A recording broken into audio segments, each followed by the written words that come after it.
I wanted you to talk about how you envisaged theater when you were a student at UBC, which is where I first met you.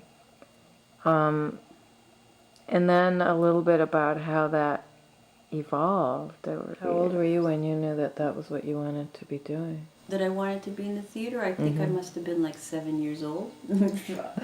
Right here in Winnipeg? Right here in Winnipeg. I remember we lived in this house and we had a garage, and my brother and I set up the garage as a theater, charged all the neighborhood kids a nickel, and we organized this show in the garage. We had a little stage.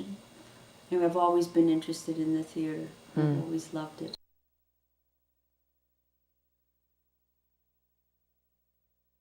When MTC was founded by John Hirsch, I had already gotten involved I got involved in the MTC as a backstage volunteer, and then enrolled in the MTC Theater School when it started. So I really got to be inspired by some really, really, really fine, seminal Canadian theater artists.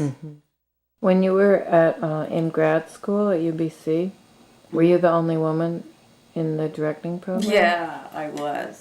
I went into that program, and I remember the head of the department telling me women didn't make very good directors, and he doubted very much that I would last. So we came into the program. There were 4 of us, 3 guys and myself. It was very funny, actually. First year, the first guy quit by Christmas. The second guy was asked to leave in February, and the third guy flunked out at the end of the year. So I went into my second year being the only student in the MFA program of directing at UBC. What years? This would have been in the early 70s, 72, 71, 72, in there. And the joke was that I'd also had to do an extra year. What I did to even get into the program, because this is how little faith they had in women being able to handle this thing, was I had to do what's called a qualifying year, where I did an entire year before I was officially acknowledged as an MFA student, doing nothing but theater courses, theater classes. And the joke was that I got straight A's. And the other joke was that I was the first student to get a major fellowship from the Dean's Department to go into my second year with. So I kind of felt then, I guess, that I was really vindicated. But again, it was ridiculous. You know what happened? I directed for my thesis production, because I'd already founded this company called the Women's Theatre Cooperative, and we'd been working on this grant all summer. It was the years of OFY and LEAP and LIP and stuff. And we'd been doing really neat stuff. We did this little musical called Titty Titty Bang Bang that was just outrageous, with some really, really amazing actors in it, all women, some of whom are now the leading lights of Canadian theatre, Nikki Cavendish and Goldie Semple, and really Michelle Fisk, a whole slew of very, very talented women who are essentially tired of playing maids and whores in the big main stage production that the boys were directing. I think I've lost my train of thought. No, your thesis production. Oh, yes. So I decided to do The House of Bernarda Alba. I love Federico Garcia Lorca, and this was like an amazing play for all women. And obviously, why wouldn't I want to use some of these fantastic women that I've been working with all summer, because we've developed a language, we know each other, and it's always easier for a director and actors to work together when they have a kind of a language in place, a collaborative structure in place. So my thesis advisor, dear, dear man, Stanley Weiss, loved it. Critically, it was acclaimed, but Dr. Brockington decided that if I was going to become a real director, he couldn't give me that production as my thesis production, because I had to direct something with men. So he assigned me the task of doing a second full-length production. John Herbert had written this play, also a Canadian fellow, called Fortune in Men's Eyes, about a young man who gets sent to prison. Very, very heavy little drama with only guys in it, and I turned it into this feminist treatise. It was quite amazing.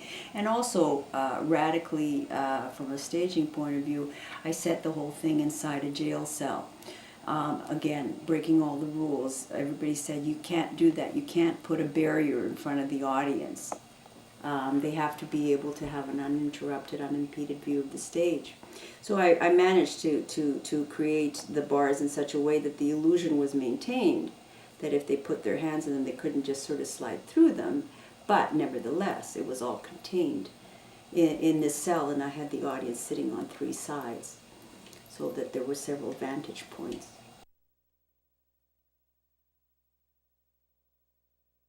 The Women's Theatre Co-op back in the very early 70s was cutting edge. It was, I think, the very first feminist theatre company in Canada. We did work that I thought was really outrageous, and the fact that it was collectively created was also something quite new and radical in those days. I think that in those days was my initial realization that I could never do work on the stage that I could call truly mine if it was divorced from my political and emotional convictions. So my work has always had a feminist slant. I'm also very, very dedicated to a lot of life on the stage. I'm very dedicated to interesting, lively stage pictures. I'm dedicated to image. I'm dedicated to sound. I'm dedicated to movement. So I've never been that enamored of plays that are basically your linear, one set, one story construct. Feminism for me was, I don't know if I'd call it validation. I think it was a necessity. It gave me a way to justify my need to be, in whatever capacity I chose, center stage of my own life. So in those years, there weren't a lot of women directors. I didn't have any role models. Mm-hmm. And feminism gave me the strength to maintain my desire and my work and keep pushing forward with it.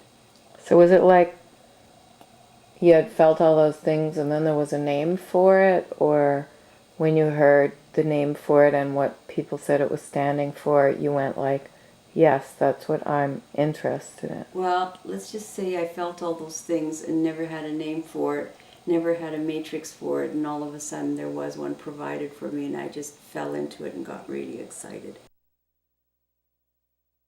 What have you seen lately that you like? Well, I've been working. My job has entailed me going through to every theater in the city and see everything that they do. And my heart of hearts, I'm still more drawn to that little show with the cutting edge ideas in the small loft rather than the big main stage Heidi Chronicle spectacles. I mean, that was the interesting thing about the Heidi Chronicles. Yes, I'd achieved a certain pinnacle in terms of, wow, finally I'm working in an A house. But there were a couple of things that really bothered me. A, the budget for costumes alone on that show would have financed my theater company for an entire year, no problem, to do some really interesting work.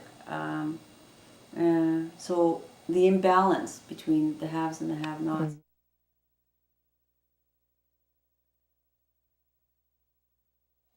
Yeah, eventually I started writing my own work, which was great. That was a huge breakthrough. Took 3 or 4 years to get it up, but finally in 1991, in collaboration with Cynthia Grant, did a production called Juna, What of the Night, based on the life and work of Juna Barnes.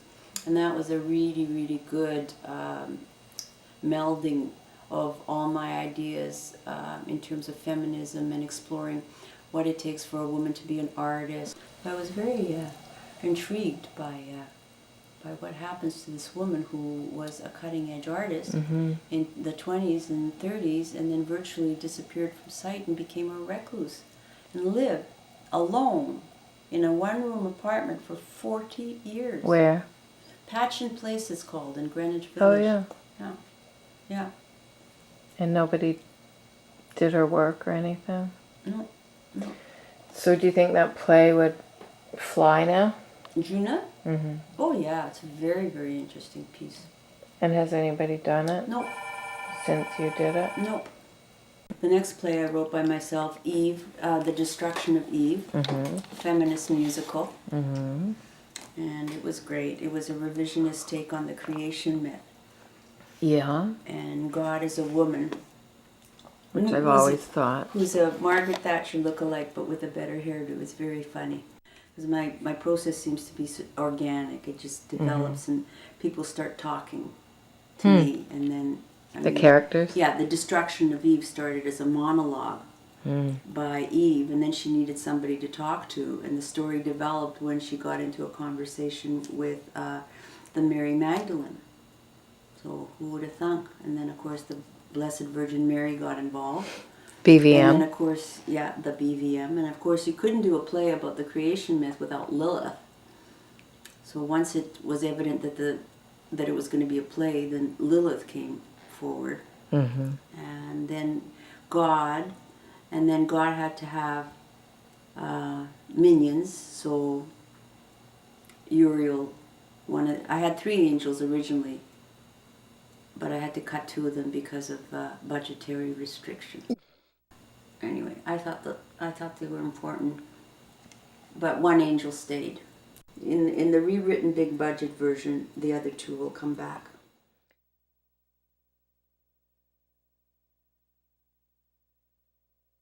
I think all the work I've ever done, and I've done Chekhov, and I've done straight plays, and I've done New Canadian work, has been driven by my need to make it real, and to somehow make sure that whatever gets on that stage also gets communicated to the audience in a very visceral kind of way, and whether you do that through pictures or through sound or through just sheer feeling, you know. There's no point going to the theater if you're not going to come out of it touched in some way. What was the most radical play you ever transformed? Or like the most classic play that you transformed into a very contemporary, radical personal interpretation? I've done several shows like that. I can think of one show quite recently that was basically a play written by Sally Clark called The Trial of Judith Kay. And it was a linear episodic play based on Kafka's The Trial, except the protagonist had become a woman. So basically what I did was I deconstructed the play and then reconstructed it by adding several more layers that I brought back from the book itself, from Kafka's work, and I set it in what I call environmental theater. In other words, the entire space became the playing area, and the audience moved in and amongst the playing areas. What was very interesting was that there was a whole other set of characters that we had culled from the book itself, and we created little spaces for them, little offices, little bedrooms, little homes on 2 levels. So while the main story went on, people could actually peek in and hear these little lives that were, again, collectively and individually created by the individual actors based on attributes that had been literally manufactured out of a set of movement exercises that we had done at the beginning of the rehearsal process. So where was that? That was at Glendon College in Toronto, part of York University. Yeah, I did another really cutting-edge work there too. It's great. Universities are one of the few places that are left where you have the scope and the numbers of characters that you actually need to do the epics, to do the great stories. Because nowadays you're lucky if you're allowed 3 to 5 characters on the stage, because nobody can afford any more actors than that. So people are writing smaller. They're writing more of those prairie sink dramas and those. I think playwrights in this country are a little bit hampered by commercial requirements, which is too bad. and there's a lot of people writing and writing really well, but according to very proscribed parameters. I got to travel all the way across the country, from north to south, from east to west, doing collective creations with groups of people. I got to go up north where we researched a play in Inuvik, and then toured it all over the Northwest Territories, flying around in bush planes and stuff. That was called Kicker. Did another little show, really sweet little musical about motherhood in Guysborough, Nova Scotia, a town of 250 people. And that toured all over Nova Scotia. Who would bring you to these places? These small theatre companies. In Edmonton, it was Theatre Network. In Nova Scotia, it was the Mulgrave Road Co-op Theatre. As I was now becoming well reputed as a director of collectives, or being able to work with collectives and collective creations. And in both Kicker and One on the Way, we basically started with no script. We created the script during the rehearsal process. So that was fun. And then what happened? And then what happened? Then I had a slump, and I started working in restaurants a lot again. It's as if I had exhausted that plateau, that level of activity, and instead of stepping up into the next level, which would have been the natural progression, it felt like doors were shutting at that next level. And at or that not point, being open to me as easily. you were based in Toronto? Yeah, so at that point I decided, well, you know, let's try New York. And I would have stayed in New York had I not been asked politely to leave the country. I remember flying from New York to see the Svetlana Zylin production of the Heidi Chronicles. Oh yeah, yeah, That was a really big moment. yeah. Well, I mean, you came to New York and we went to see the Heidi Chronicles together. that's right. And then I came to see your version of the Heidi Chronicles in Vancouver. And I mean, I am your friend, but I'm also relatively objective, and I thought your version of it was, you know, so much more compelling, especially with all the multimedia. Yeah, I really like the multimedia part. I've always been interested in incorporating other media into my work. And so that was amazing. You were invited to direct at the Playhouse. Yeah. Right? Yeah, that was a good gig. I really enjoyed that. I got to work with some really good actors. Yeah. Yeah. But, interestingly enough, there was a big shift, a changeover. The artistic director of the Vancouver Playhouse, who was a fan of mine, of my work, and also a colleague and a friend, died shortly after. Who was that? Larry Lillo. Oh, yeah, right. Yeah. So whoever took over from there wasn't particularly interested in hiring me. And similarly, I also had a gig at the Citadel, which is a big theater in Edmonton. I did a production on the Schrochter stage.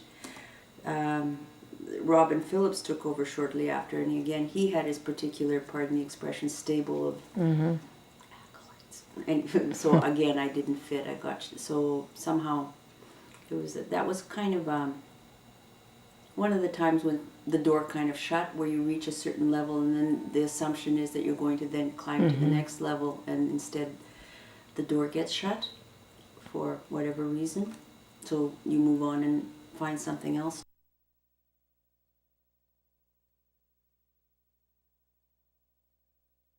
So this is a real hassle, eh, Spat? What's a real hassle? The big C thing? Yeah. Well, it's annoying sometimes.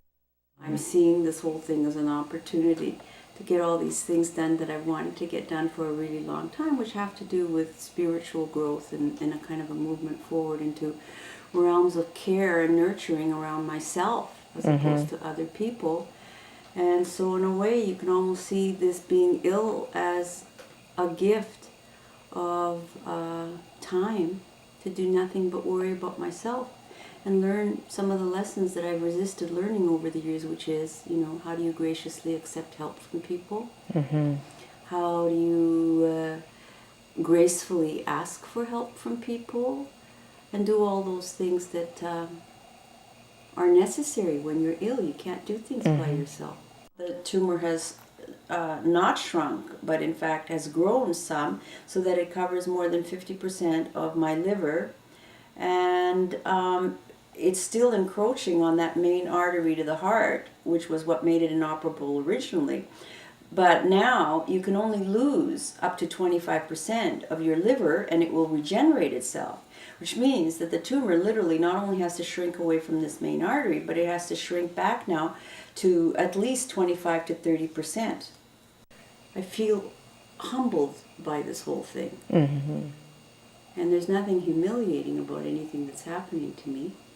I have mixed feelings. I don't know whether it's because...